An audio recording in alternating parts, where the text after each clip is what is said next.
So Froude's theory continued.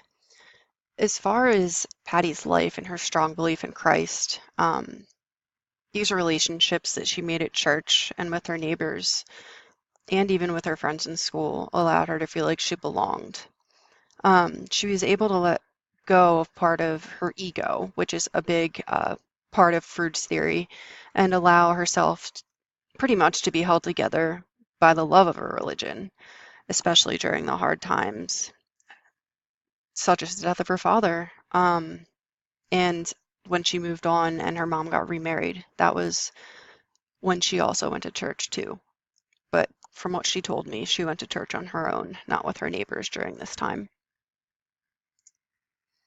Some limitations on Froude's theory from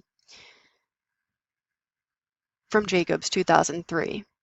What happens to the hostility which has been suppressed in order to maintain this loving institution?